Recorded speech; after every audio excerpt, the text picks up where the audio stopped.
In 2017, the people of Japan were gripped by horror after the revelation of a chilling case. The disappearance of a young woman led to an investigation that uncovered a horrifying series of crimes. This grim story unfolded in the city of Yokohama, the capital of Kanagawa Prefecture, Japan.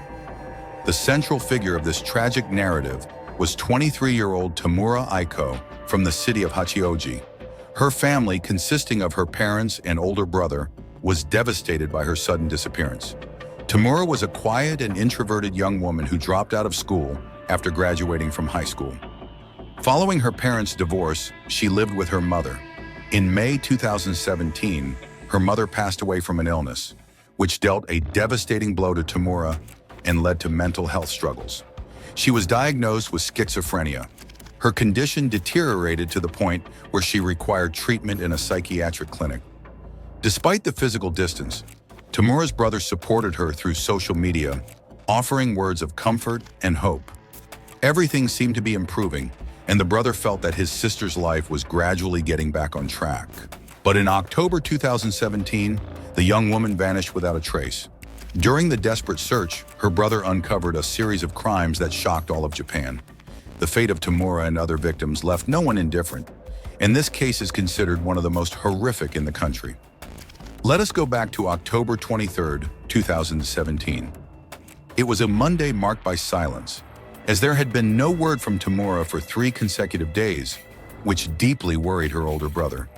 Concerned about her fragile health and tendency for impulsive decisions, he decided to check her social media accounts for any clues about her whereabouts.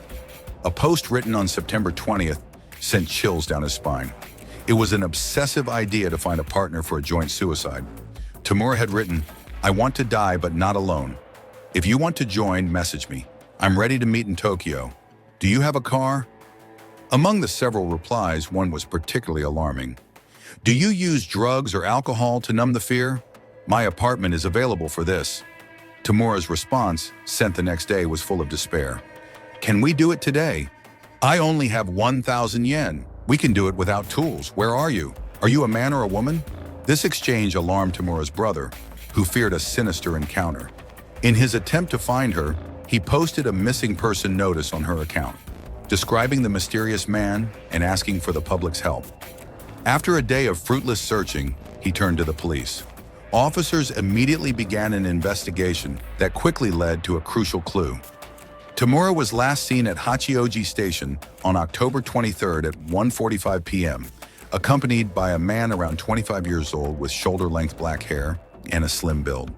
It was determined that they traveled from Hachioji to Machida Station and then along the Odawara line to Sobudai Mei Station in the city of Atsugi, a considerable distance from her home. By 2:04 p.m., they had reached their destination. By 7 p.m., both had vanished from the station. The case took a new turn when an internet user who had interacted with the man contacted Tamura's account, providing critical information. This user, a young woman, revealed that she had arranged to meet the man on October 30th at Sobudai Mei Station. Anticipating danger, the police advised her not to go and instead sent undercover officers, including Tamura's brother, in her place. Later in the day, the surveillance team spotted a man matching the description from the footage, appearing to be waiting for someone. Cautiously, they followed him to a nearby 2-story house located just 750 meters from the station. The man entered his apartment, followed discreetly by the police. When they knocked on the door, officers were met with a foul odor, and upon opening the door, they were confronted with a grim sight. Tamura's brother immediately recognized her white bag inside. When asked about Tamura, the man gestured toward an ice chest, implying her remains were inside. The apartment's layout was simple but foreboding. To the left of the entrance were a bathroom and kitchen with a small attic above. The living room contained a horrifying discovery. Police found 8 boxes, and when they opened the freezer under the man's direction, they uncovered a gruesome scene. Beneath layers of cat litter were human heads, legs, arms, and various bones. Remains of individuals who had disappeared some time ago. A quick inspection of the 8 boxes in the living room revealed 7 contained dismembered human remains, while the 8th held a chaotic pile of items. The man was immediately detained, and a large number of police officers arrived at the scene to begin an official investigation. In total, the crime scene contained 9 human heads and 240 bone fragments in 7 boxes, all emanating an unbearable stench of decomposition. The police also found a saw, scissors, rope, and several other incriminating tools, along with multiple pairs of shoes and leather wallets in the blood-soaked bathroom. Forensic examination revealed that among the 9 victims, 1 was a man. All had been dismembered, and the exact causes of their deaths were yet to be determined. The most recent death had occurred less than 2 weeks earlier, while the earliest was approximately 3 months prior. As news of the discovery spread, a crowd, including numerous journalists, gathered outside the house, forcing the police to cover the crime scene with blue tarps. Neighbors interviewed by officers reported no unusual sounds apart from those associated with the nearby train tracks. However, many local residents noted a foul smell emanating from the second floor of the building after the man had moved in. By November 9, 2017, 16 days after the incident, police had identified the 9 victims through DNA matches. Among them were Mizuki Miura, a 21-year-old office worker from Atsugi, Kanagawa Prefecture, Honge Ishihara, a 15-year-old high school student, and others aged 17 to 26, many of whom struggled with mental health issues. This case shocked the Japanese community, raising questions about how the perpetrator managed to commit 9 consecutive murders over several months. Eventually, the suspect's identity was revealed. Takahiro Shiraishi, born in October 1990 in Zama City, became the central figure in a series of chilling crimes. He was 27 years old, unemployed, and lived approximately 3 kilometers from his family home in Zama. His life was marked by difficulties and dark events. Takahiro's family, consisting of his parents and younger sister, appeared to live an ordinary life. His father worked as a car parts salesman, and his mother was a homemaker. Yet beneath this facade, Takahiro harbored deep-seated egocentrism and disregard for the emotions of others. His childhood was characterized by isolation. In elementary and middle school, he was quiet and barely noticeable, even in his graduation photos. A family conflict that culminated in his parents' divorce led Takahiro to choose to live with his father. During this period, he frequently skipped school, taking part-time jobs to gain independence. It was during this time he made an unsuccessful attempt to end his life using burning charcoal, alongside others with similar intentions. After graduating from high school, Takahiro worked at a supermarket, where colleagues described him as hardworking and highly responsible. Later, he moved on to a job at an electronics manufacturing company. Simultaneously, he delved into the dark world of pimping, associating with dubious individuals. In August 2012, at the age of 22, Takahiro ventured to the infamous Kabukicho district in Tokyo, a hub of adult entertainment. There, he took a job recruiting women for one of the local establishments. Takahiro earned a substantial income of up to 300,000 yen, approximately $2,000, including referral bonuses and commissions. Despite this, his extravagant lifestyle left him with almost no savings. In February 2017, a turning point came when Takahiro was arrested in Kabukicho for trafficking a young girl, resulting in a 14-month suspended prison sentence and 3 years of probation. During this period, he briefly worked at a logistics company before returning to Zama, Kanagawa Prefecture. Once back home, Takahiro led a reclusive life, spending his days in a darkened room immersed in the world of the internet. In Japanese culture, such isolation is not uncommon and is often attributed to various societal pressures. Japan, which tragically records 70 suicides daily, holds the highest suicide rate in the world. Takahiro exploited the dark undercurrents of the internet, where discussions of death and suicide were prevalent. He created 5 social media accounts, 1 for public discussions of these distressing topics, and 4 for private communication. Skillfully manipulating these accounts, he established connections with vulnerable individuals. From this point onward, Takahiro Shiraishi embarked on a horrifying path, preying on the vulnerabilities of those in despair and laying the groundwork for his ultimate descent into murder. In August 2017, the path of 27-year-old unemployed Takahiro Shiraishi crossed with Miura Mizuki, a 21-year-old office worker, on a social networking site. Mizuki, who had endured bullying in middle school, suffered from adjustment disorder and often sought solace in the dark corners of social media. It was there that she connected with like-minded individuals who shared her gloomy thoughts. By a twist of fate, Mizuki narrowly escaped death during a planned group suicide at a beach. This event led her to Takahiro and another online acquaintance, 20-year-old Tokugo Nishinaki. The trio met in a park, intending to commit suicide together. However, upon reflection, Nishinaki decided to step back from the brink and start anew. Mizuki, saddened by Nishinaki's departure, told Takahiro that she too would not go through with the plan. Nevertheless, over time, Takahiro developed a close online relationship with Mizuki, discovering her significant savings. Seeing her as both a romantic and financial target, he meticulously devised a sinister plan. Takahiro began gathering tools, including a saw and rope, and rented an apartment near Sobudai-mai Station, which would later become infamously known as the site of his gruesome crimes. The accessibility of the apartment and the absence of surveillance made it an ideal location for Takahiro Shiraishi to execute his criminal intentions. Under the pretext of needing a deposit for the apartment, Takahiro convinced Mizuki to lend him 510,000 yen, approximately $3,500. 3 days after moving in, he arranged a meeting with her at the apartment.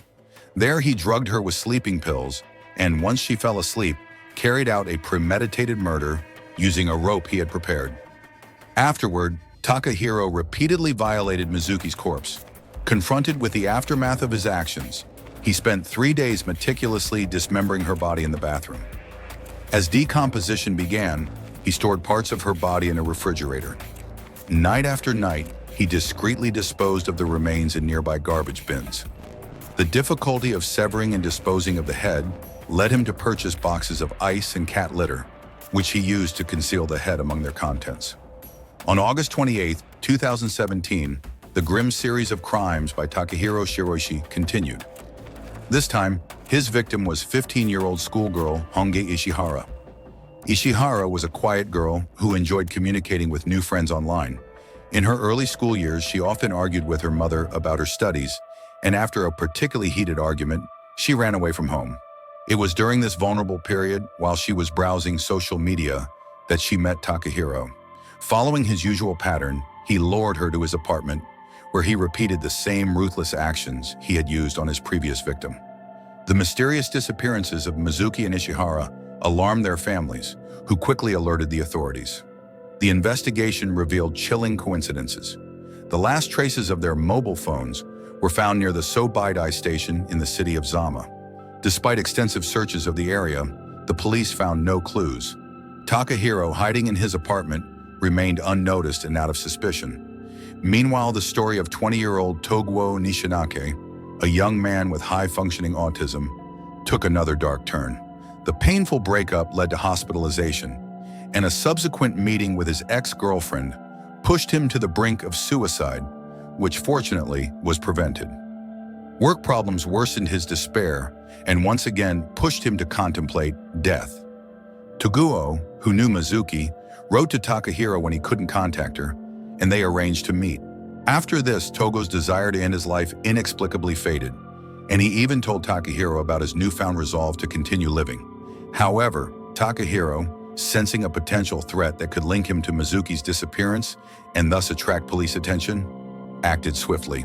He lured the young man to his apartment under the guise of a normal meeting, drugged him, and killed him in the same way as Mizuki and Ishihara. With 3 victims in his apartment, the smell of decomposition became unbearable. In a desperate attempt to mask the odor, Takahiro tried to dispose of the remains, but the stench persisted. The neighbors, although aware of the foul smell, attributed it to the nearby sewage system and didn't investigate further, unknowingly allowing Takahiro to continue his monstrous actions. Having committed 3 horrific crimes, Takahiro Shiraishi did not stop there and continued his bloody path. Soon he found a romantic partner online who, unaware of his dark deeds, moved into his apartment. Takahiro's next victim was 19-year-old university student Saraki Hinako, who suffered from mental disorders caused by intense pressure from her mother. On September 15, 2017, taking advantage of the absence of his girlfriend, Takahiro lured Saraki Hinako into his lair, where he strangled her, raped her, and killed her.